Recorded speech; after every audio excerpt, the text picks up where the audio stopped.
It's Melissa from the Blue Orchid, and today I have a designer's choice vase that I was going to kind of show you how I'm going to make it and which flowers I'm going to select. So I picked this style vase. It actually has a really nice shape to it, and this arrangement is a decent amount of money. So we can use this one and really get everything nice and full for our customer. We can have it be pretty tall. This shape is actually called a gathering vase. So it's bigger at the top, smaller in the middle, and bigger at the bottom, which provides a lot of access for stems, which is really nice when you have these large arrangements. So basically what I'm doing is I'm using my clear tape. It's flower tape, and it's really thin. So I am creating a grid on top of this vase top. So if you ever get arrangements and you see it taped like that, it just really helps to hold the stems in that little grid so they're not moving all over in transportation, because sometimes that does happen. So I just created a nice little grid. It's probably really hard to see. I just went over and over and over and then around to help secure it. So the first green that I'm going to use is called Baker. This is a lot of times probably one of your most common greeneries that you'll see used. It is on the less expensive side. With it being darker in color, it is pretty nice to see in the vase, and it just kind of adds another texture. It is a fern. It grows in the Everglades. We have something similar to this in Michigan, but it's not at all the same. It's a little more smaller, longer and pointier, but this is called Baker fern, and chances are if you've received flowers, you've had some of it in there. Some people like it, other people don't. I'm just kind of taking off a few of the bottom ones. A lot of times in transportation they get a little beat up, a little brown. Plus sometimes I don't always need them to be giant in length. And then I'm just cutting these down to my preferred size. You can leave them as long as you want to. My daughter always likes to have her greens going everywhere. But I like more of a simple, unified look. I am going to be designing this one all the way around. So as you'll notice, I moved the vase just to help keep that shape. And then you do want to sliver them in and stack them on top of each other. This is going to help you with your shape, your design, your textures, because you really want to see all of the greens that you're putting in, all of the flowers that are going to go in, and we're just going to keep doing that and making this kind of our focal point, but a background focal point, because the other greens that I'm going to be providing here in a little bit are going to be more of our focal points. This is just kind of the green to help us keep everything stacked in its little grid, and to cover up that tape, most importantly, because we don't like to send things out where you can see our mechanics. So we always try to cover things up the best we can. And then we fill in the base pretty nicely. So we have our Baker going all the way around. And then next I'm going to add a tree fern, which is really kind of nice and wispy. Some people like it, some people don't. I really like using this one in the vase arrangements. It's wispy, it's full. Again, it helps us to keep our stems upright, which is essentially what we want when we're making tall, all the way around vases. And then again, I'm just kind of taking my greenery, and on the back side I'm measuring it to see where I want it to go. And then where I want it to go is where I make my cut. This piece, since I want it long, I'm just cutting the bottom on an angle so that way it can get nice water, and basically putting that in the top. So as you can see, We're getting that tree fern all the way around, and we're slivering it in between our baker so that way we can see the different greens. And I'm going to pick those up and slide that in there. Slide that in there, and then as you can tell, some of the greens are kind of dividing, and that's what we want. We want to be able to see things. So with that being said, the next one that I'm going to add is called an Israeli ruscus, and this has probably become one of my favorite greens to use in the last couple of years, just because it is kind of on the inexpensive side, and I just really love the dark green hues. This is really pretty, even if you just want to lay it on your table. You can decorate with it, add it in a little single jar. I just really like the Israeli ruscus these days. So I'm gonna put one up kind of tall and then one kind of tall behind it. So then that way we're creating a different dimension. And then what I'm gonna do is spray it with green glow.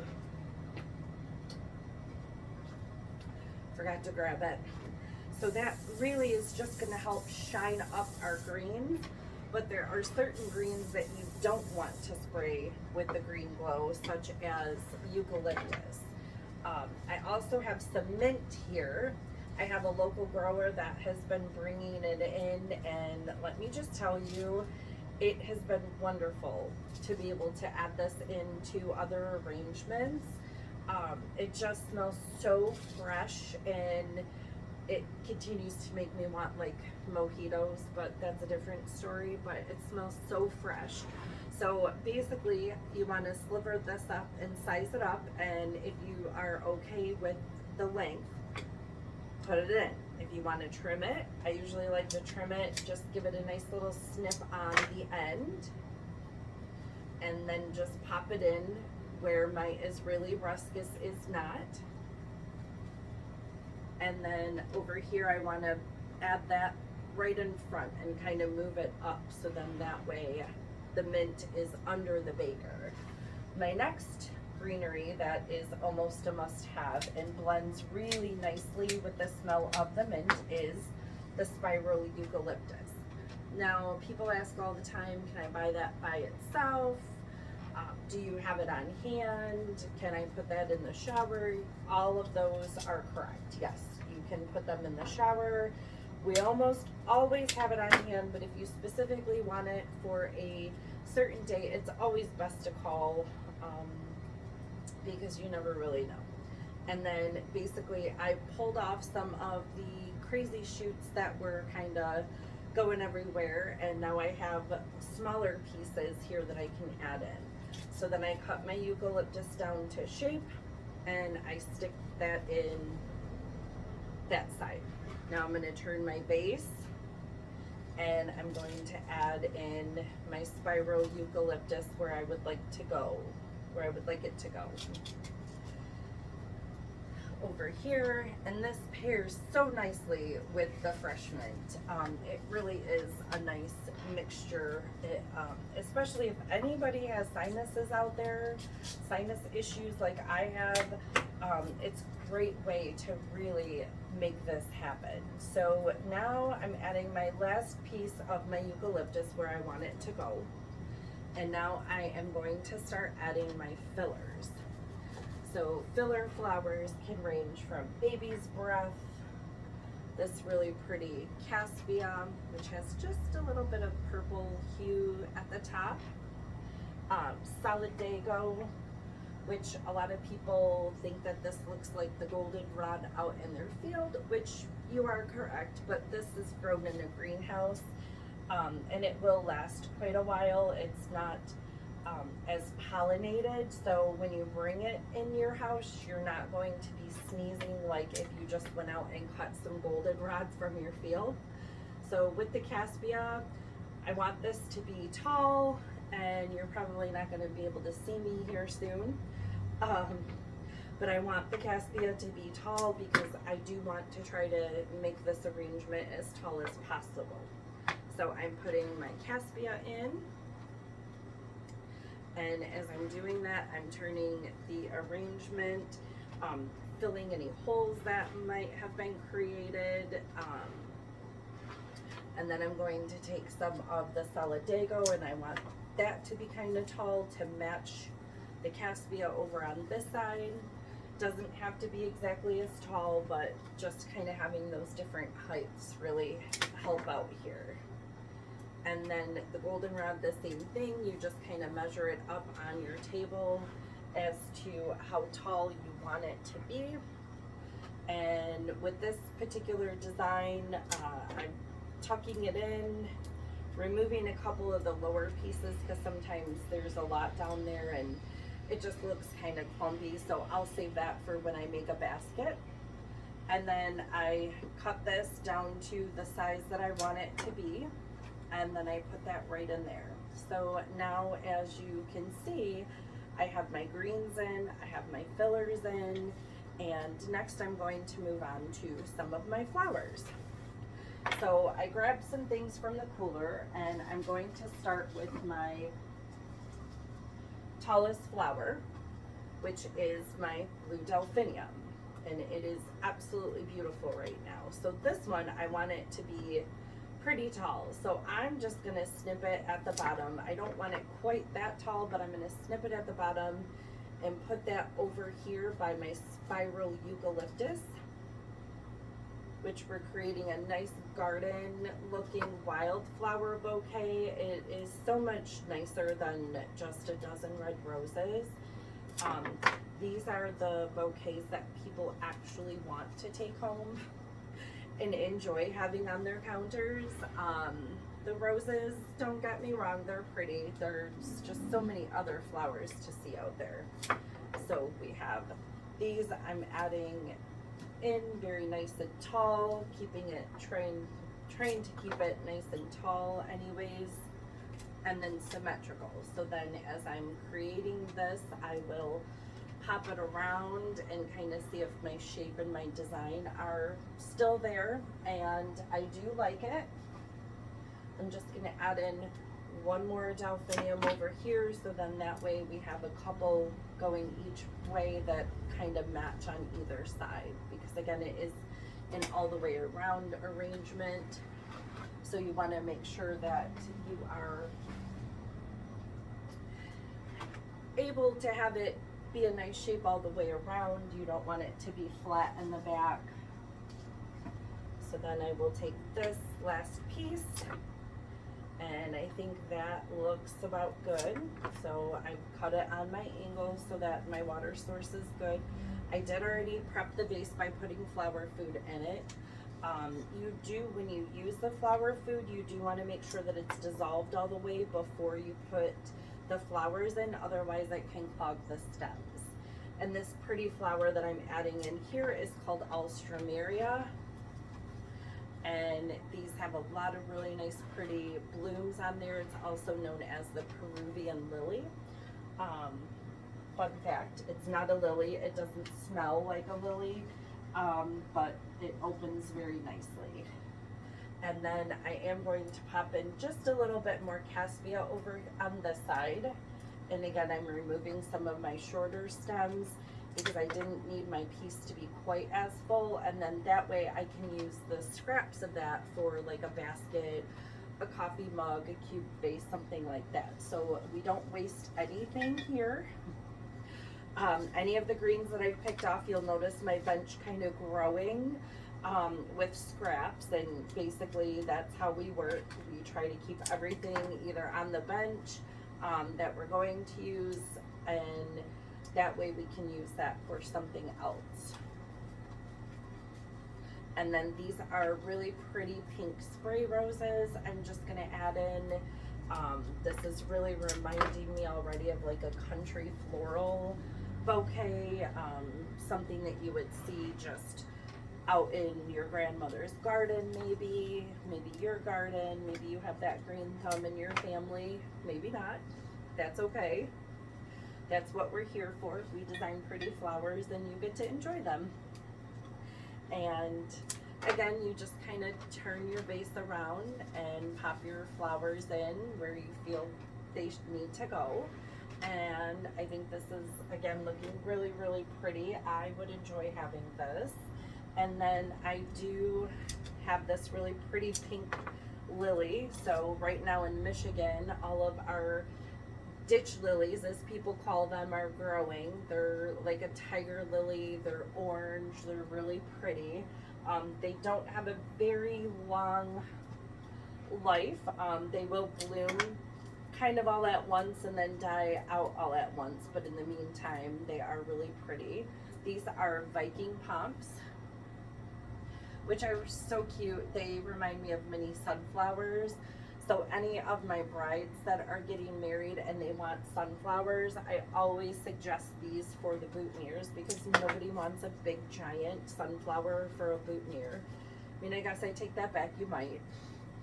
However, I find them to be way too big, so I usually try to suggest the Vikings for the corsages and the boutonnieres, and just kind of slivering into the bouquets too, because it's always nice when you have some big flowers to add in some smaller flowers too, to keep the dimensions of the design nice. Plus, too many big focal flowers all at once, I don't know, in my opinion, it looks kind of weird sometimes.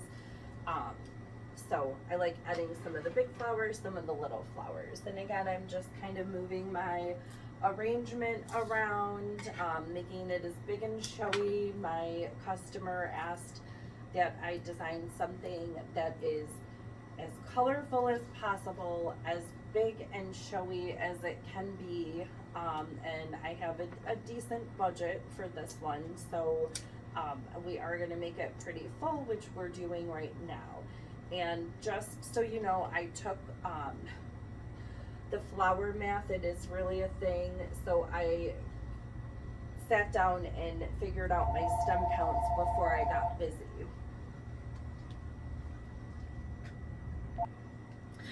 So pardon the interruption.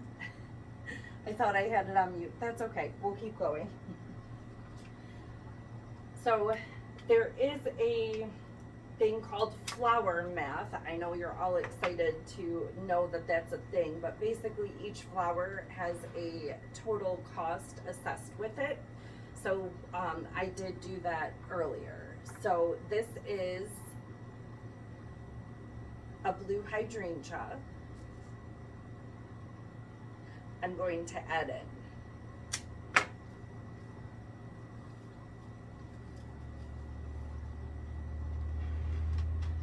And I'll bring this over here so you can kind of see what I have going on.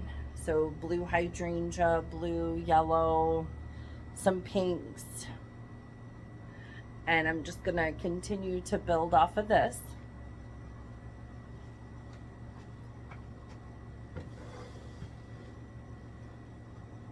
And I don't have any orange in stock right now. My driver is coming today with fresh flowers. However, with it being close to the 4th of July holiday, I might not get a whole lot. So we had just gotten these in. So I'm really just going to utilize kind of what I already had on hand. I think it already looks really pretty for a birthday arrangement. I'm peeling back the guard petals on this purple rose, which is, again, one of my favorite roses. They are really pretty. And I'm just seeing where I would like it to go.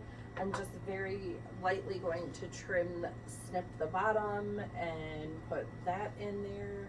So this has a nice garden appeal.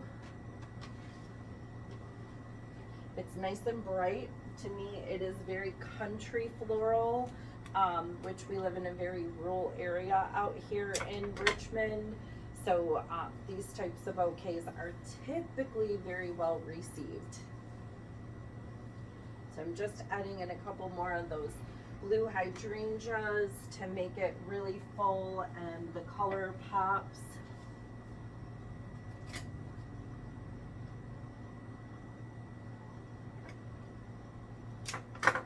And basically from here, I think I am done with this arrangement.